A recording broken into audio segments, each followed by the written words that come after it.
أكيد حصل معاك قبل كده إن موقف بسيط حصل أو كلمة من حد أو تصرف من فلان أو رسالة جاتلك أو خناقة، وتلاقي عقلك بدأ يشتغل ويألف لك قصة وفيلم ما حصلوش، ويفضل يلف ويدور حوالين الموقف ده، وتقعد تقول أنا ليه عملت كده، أو أنا كان المفروض إن أعمل كده، وتفضل تغني وترد على نفسك جوه دماغك، أو تفضل تقول ده أكيد زعلان مني أو يبعد عني أو يمكن ويمكن ويمكن ولف بينا يا دنيا.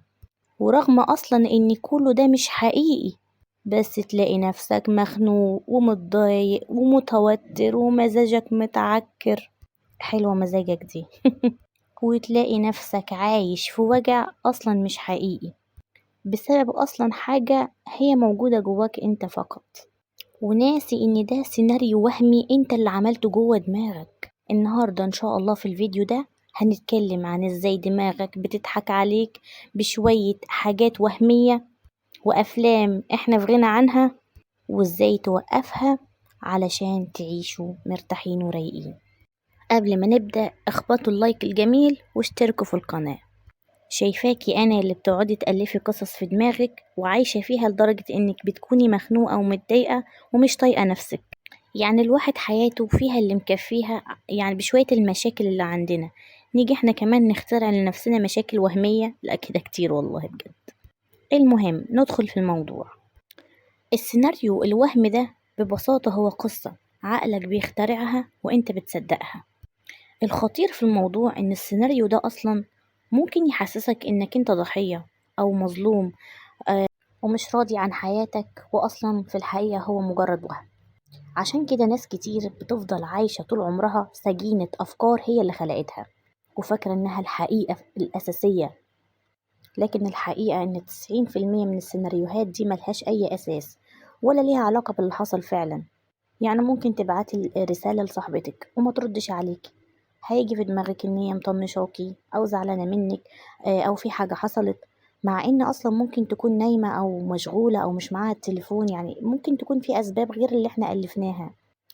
فجأة تلاقي نفسك متضايقة ومتوترة ومخنوقة من حاجة ما حصلتش اصلا، او ان مثلا شريك حياتك يتصرف تصرف بسيط، ويبدأ عقلك بقى يخترع لك قصة كاملة إن في مشكلة أو في حاجة حصلت أو خيانة أو سوء نية، ويألف لك موضوع محترم يخليكي عايشة متضايقة ومخنوقة ومتوترة وبتلف حوالين نفسك، وفي الآخر بتكون مجرد قصة انت اللي خلقتيها وعايشة جواها أصلا لوحدك.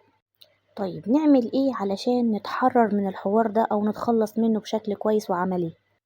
أول حاجة، أول ما يبدأ دماغنا يألف قصة أو يشغل سيناريو مش موجود في الحياة أو في الواقع، تقفش الموضوع. يعني تقول لنفسك كده ايوه ده انا هبدأ ألف قصة وحوار اهو، وممكن اصلا ما يكونش في حاجة حصلت من اللي انا هقوله ده. يبقى اول حاجة تقفش الفكرة اول ما تبدأ تشتغل. تاني حاجة هتجيبي ورقة وقلم وتطبقي اللي هقولك عليه ده. يعني انت لو عندك حاليا موضوع في دماغك شغال، ابدأي طبقي الخطوة دي.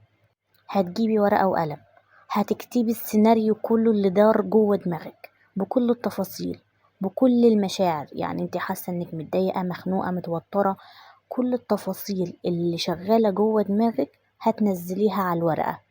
وياريت تستخدمي اسلوب الفضفضة. بمعنى يعني هتقولي مثلا وليكن انك اسمك مروة، مالك يا مروة، ايه اللي مضايقك، ايه حاسة بايه، احكيلي. فاهمة ازاي؟ يعني كأنك بتكلمي حد وبتفضفضي معاه. تبدأي بقى تحكي وتحكي وتفضفضي وتكتبي مشاعرك، وانك حاسة بايه، واني المفروض كنت ارد واقول كذا، وان الخناقة دي حصل فيها كذا، واني انا متضايقة من حماتي في كذا، واني اكتبي كل اللي داير جوه دماغك بتفاصيله بأحداثه بكل حاجة. خلصت كتابة، خدت صفحة 2 10 مش مشكلة، انا واثقة ان بعد الخطوة دي هتحس بكمية راحة رهيبة انتي ما حسيتهاش قبل كده. طيب الخطوة التانية، انك هتمسكي الورقة اللي انت كتبتي فيها كل المشاعر الوحشة دي، وبخط عريض او بخط كبير اكتبي عليها كلمة الله اكبر. الله اكبر هتحسسك بمدى صغر حجم الحاجة اللي انت كتبتيها. ربنا اكبر من المشكلة، أكبر من زوجي اللي ضايقني، أكبر من الموقف اللي حصل، أكبر من الفلوس اللي أنا مش عارفة أجيبها منين، أكبر من أي حدث حصل في حياتك أو حصل من تأليف الموقف في دماغك.